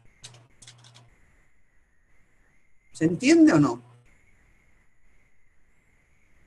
O sea, como la casa era un caos, era un despelote, no había comida, no había nada, él decide llegar tarde a su casa. Y se vuelve trabajón. ¿Ya? Este caos, que es conducta de ella, genera esa consecuencia, que él llega tarde, que se aleje de su casa. Pero ese llegar tarde, ¿ya?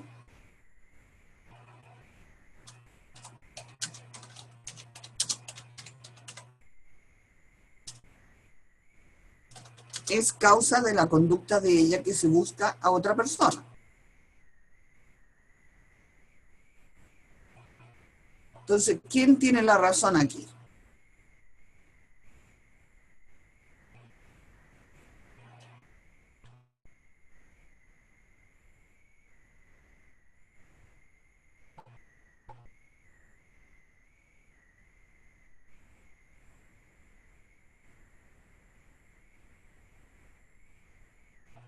Berenice dice, la consecuencia de uno es la causa del otro, claro.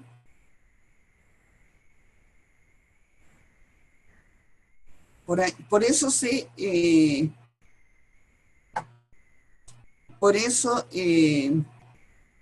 las dos personas se acusan siempre en los conflictos. Porque el otro tiene la culpa. O sea, a él, por ejemplo, se le podía haber ocurrido, no sé, supongamos que ella trabajaba, llegar a la casa y compartir ordenando la casa, cocinando juntos, por ejemplo. ¿No? Pero ella también podía quizá haberse organizado mejor y haber, sobre todo si el otro comía poco o mal, darle prioridad a tener la comida hecha cuando llegara, por ejemplo. Si ella llegaba antes, que parecer llegaba siempre antes.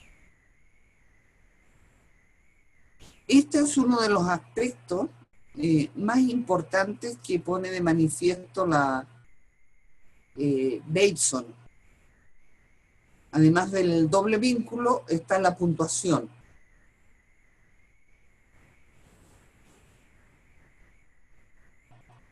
Cada uno puntúa de manera distinta los hechos, ¿ya?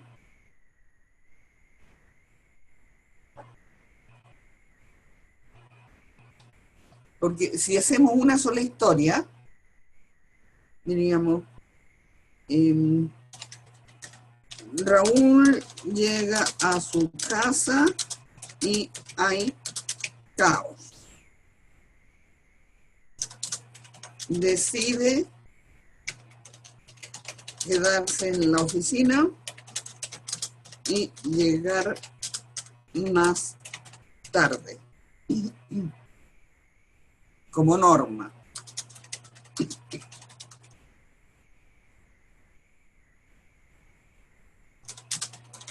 Ella se aburre sola y busca a otro.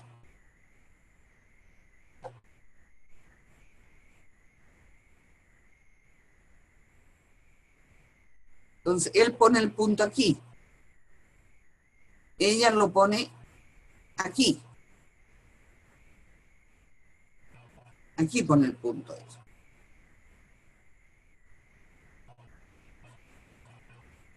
Como llega tarde, como norma, se aburre y busca otro. Ahí pone el punto ella, ¿o no? ¿Se entiende?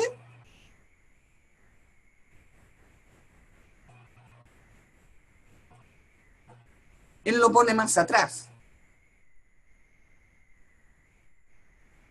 Entonces, esto es lo que uno tiene que poner en evidencia en situaciones de conflicto, de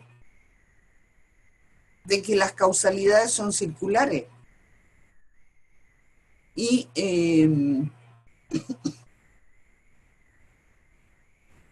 que los dos pusieron parte algo de su parte en el conflicto y que tienen que poner algo de su parte en la solución. Pero es bien importante detectar esta dinámica de la puntuación.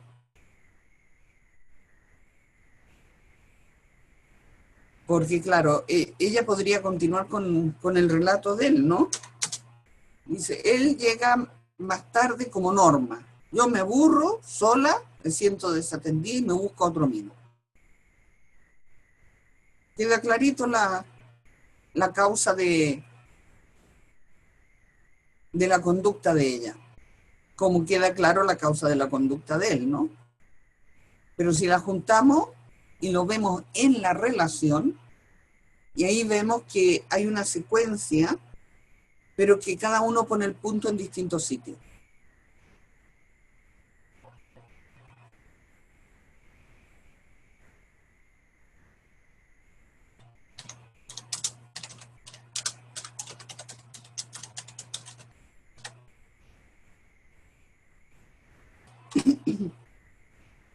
Bueno, hay una historia muy curiosa respecto de la puntuación gramatical de un rey misericordioso que le presentan el caso de unos presos para ver a quién indultaba el rey.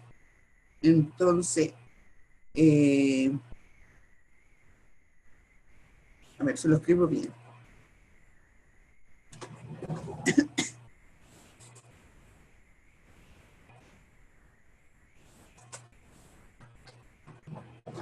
Ya, si lo tengo aquí.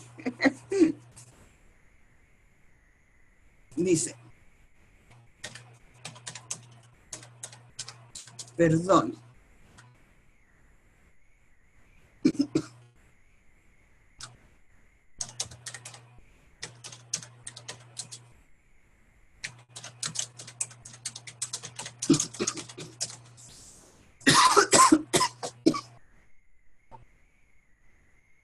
Esto es lo que le presentan al rey misericordioso.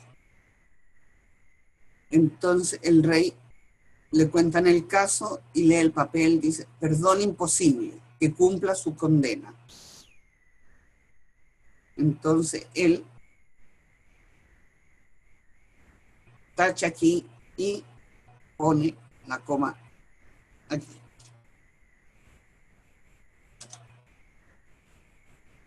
¿Queda igual? O sea, él la pone aquí. La vamos a poner de negro para que no nos confundamos.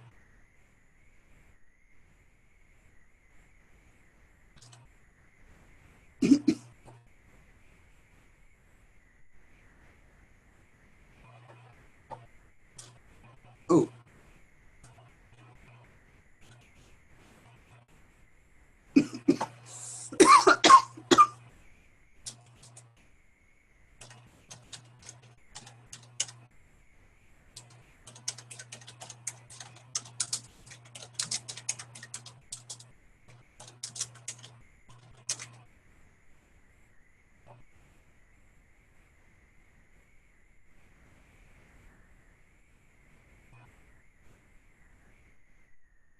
Esta es la frase del rey, tal como la deja él.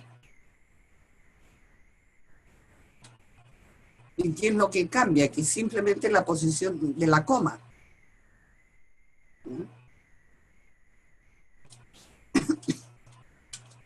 ¿Cambia el significado o no cambia?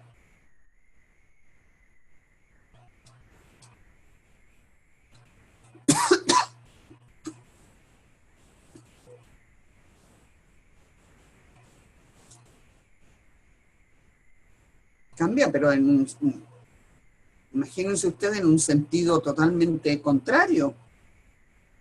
Y en una parte pues lo están perdonando y en la otra lo están condenando. Entonces, de la misma forma, la puntuación en cuanto a los hechos cambia absolutamente el relato.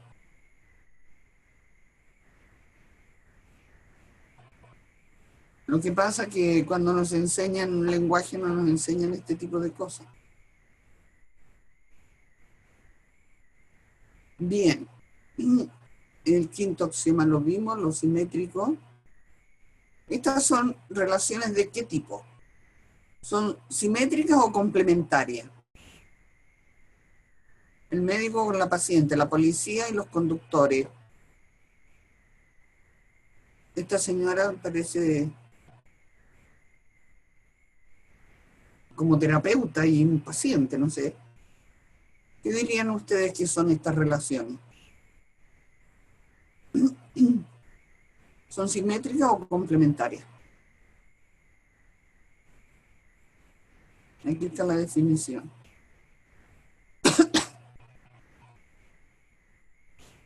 Son complementarias porque el médico y el delantalcito blanco y el escritorio, todo esto son elementos que están configurando la comunicación. El escritorio pone una distancia, ¿no?, entre las personas. El delantal blanco de una manera marca la autoridad y marca también un permiso para preguntar. Es bien curioso esto del delantal. Yo recuerdo que cuando hacíamos práctica en psiquiatría, no podíamos entrar sin delantal a los pabellones. Y claro, imagínense ustedes la época de estudiantes universitarios, de la época de la minifalda, los pobres enfermos ahí que llevaban meses sin comerse un rosco. Una vez entró unas chicas con ropa de calle y se le lanzaron encima. Menos mal que había personal cerca, pero le rompieron la ropa. En cambio, si uno entraba con delantal, la saludaban a uno, máximo le pedían un cigarro, si tenía un cigarro. Pero eso está marcando una posición complementaria y una cierta posición de poder. O sea, vamos al médico porque le concedemos el poder basado en su saber de orientarnos respecto a nuestra salud, ¿no? O de hacer los milagros que esperamos que haga. El médico nos puede preguntar, yo qué sé, ¿usted hace caca cada día? ¿Cuántas veces tiene relaciones sexuales a la semana? Y todo eso es lícito, que lo pregunte. Es pertinente con el rol y el poder que le concedemos. Pero eso mismo no se lo podemos preguntar nosotros. Bueno, 3 veces a la semana, ¿y usted cuántas veces tiene relación? No está permitido eso ahí, ¿no? Porque hay una asimetría. De la misma forma que tenemos la policía, de la chica esta que está dirigiendo el tránsito, en esos momentos a ella se le confiere la autoridad de decirle a uno, pare, siga, no puede seguir, dobla a la izquierda, aunque uno vaya para otro lado, pero si te tira para la izquierda, te tienes que ir para la izquierda. Y de la misma forma también un terapeuta tiene tanto o más poder que el médico, ¿no?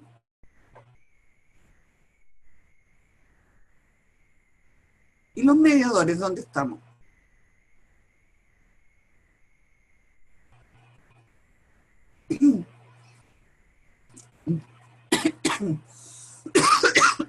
¿En relaciones simétricas o complementarias?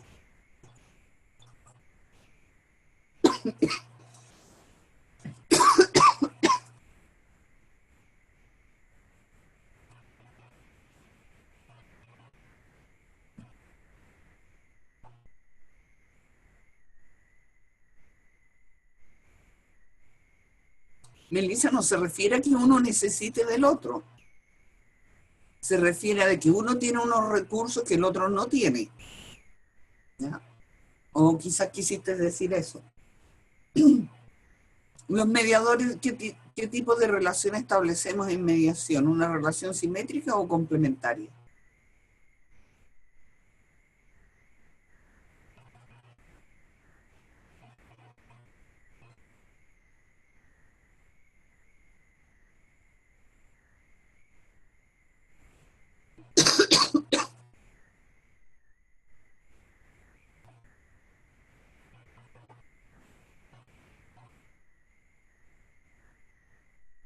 ¿Se diferencia de alguna forma el rol que están ejerciendo estas personas o no?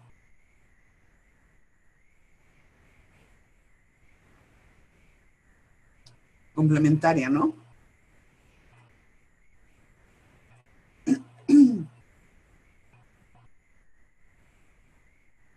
¿Y no debería ser simétrica? ¿La relación del mediador con los mediados no debería ser simétrica? ¿No sería mejor? ¿Qué opinan ustedes de eso?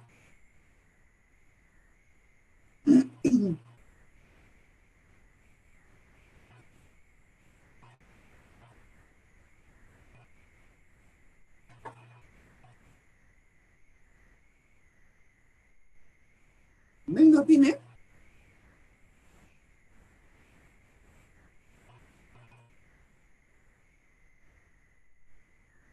Por ejemplo, ¿ustedes lo tratan de usted en mediación o de tú?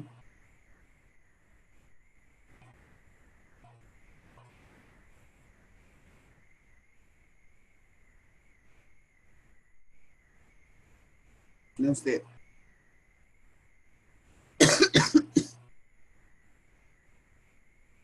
Bueno, aquí hay un manejo del usted que me cuesta un poco entenderlo, ¿eh? Yo viví mucho tiempo en España y en España todo el mundo se trata de tú. Los niños en la escuela tratan de tú a la profesora, ya sea en el jardín infantil, en kinder, siempre se trata de tú al profesor. El usted se usa, pero muy, muy poco. Bueno, eso tampoco quiere decir que las relaciones sean simétricas, ¿ya? Pero en términos de formalidad se tiende más a la simetría. Yo conozco compañeros míos de la universidad, por ejemplo, que han trabajado en clínica, han trabajado muchas veces de forma muy simétrica con algunos pacientes. Gente muy, que les ha parecido muy interesante y que ha habido un diálogo y una implicación personal en ciertos temas, ¿no? Como muy vitales. Entonces, la mediación transformativa tiende más a una simetría. Porque como parte de la base que no hay el mediador no controla, ¿no?, lo que sucede y lo asume, entonces deja como que fluya de lo que hacen todos en la mediación el resultado. Esto es un poco para pensar sobre las relaciones con los mediados. ¿Qué ventajas tendría si fueran simétricas en lugar de complementarias?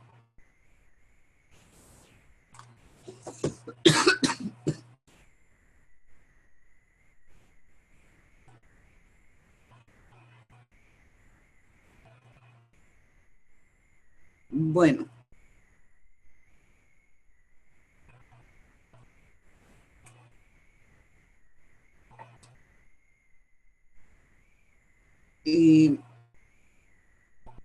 este señor Matelar es un hombre que ha hecho muchas investigaciones en comunicación y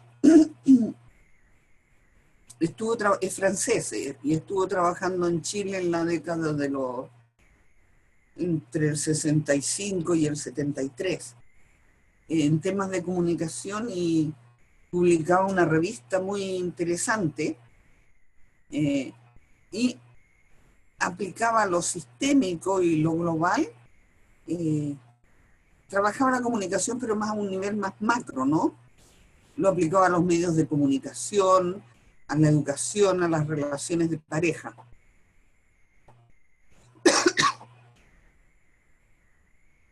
Porque él consideraba esto, ¿no? Decía, bueno, el macrosistema, las normas de la cultura, las políticas de gobierno, el liberalismo económico, cómo afecta a las personas, ¿ya? Y a través de qué mecanismo. Bueno, si esto afecta a través del Ministerio de Educación y en las escuelas y en la familia y la comunidad, le llega a las personas ciertas creencias que están presentes o que quiere potenciar el gobierno. Eso lo vemos, por ejemplo, en mediación claramente, como desde política de gobierno, ¿no? Las políticas sociales son políticas de gobierno y la mediación forma parte de las políticas públicas. Entonces, ¿cómo a través de la mediación hay una norma que se quiere introducir en la cultura que cambia la posición de los hombres en relación a los hijos, ¿ya? Porque antes, por tradición, ustedes los vieron cuando estudiaron familia e infancia, que Chile tiene una tradición por parte de las poblaciones indígenas, que los hijos eran más de la comunidad, entonces el padre no brillaba por su ausencia, ¿no? Y por otra parte, como los españoles tenían prohibiciones de casarse con las mujeres locales, eso no quería decir que no tuvieran sus amoríos por ahí, o sus grandes amores, y tuvieran hijos, pero tampoco se hacían cargo de ellos. Entonces, como cultura, ha habido este fenómeno de ausencia de padre, porque máximo lo reconocían, pero que después desaparecían. Entonces, con la mediación, a nivel de política pública del gobierno central, a través del Ministerio de Justicia, llega a través de los centros de mediación a los hombres que estaban ahí, los mediadores, diciendo, pero usted, a ver, ¿cree que el niño no come cada día? Esa es otra manera de ver la comunicación también de forma sistémica y global. Bien, para terminar, vamos a ver la mediación y la teoría de la comunicación humana. Se aplica de forma muy, muy limitada porque el problema de esta teoría es que no la implementa de forma práctica, ¿ya? La puntuación, lo que señalábamos, ha dado lugar a la concepción del conflicto como co-construido. Es como el punto que más ha aportado en ese sentido a la mediación, la teoría de la comunicación humana, ¿no? Porque la gente dice, sí, vimos van ver los axiomas, pero no lo sabe aterrizar en la práctica. Porque, como digo, esta teoría tiene sus limitaciones. En la próxima clase ya vamos a pasar a la comunicación en el actual paradigma de la comunicación. Les repito que hay varios trabajos a realizar, por lo tanto es bueno que los hagan ya, porque desde esta teoría hay otro trabajo también que tienen que realizar, que es un análisis de unos trozos de la película de Kramer contra Kramer. ¿Han visto esa película? Kramer versus Kramer, no es el Kramer chileno. Bueno, es una película muy socorrida en mediación para ejemplificar el daño que puede hacer un juicio.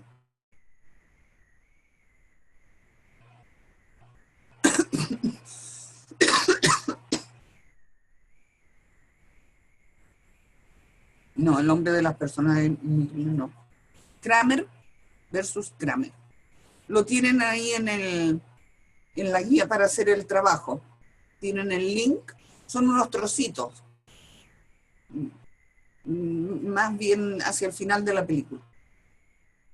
Bueno, señoritas, señores, no hay ningún señor presente, me parece. Nada, todas mujeres. Bueno, damas distinguidas, que tengan buenas noches y nos vemos el sábado.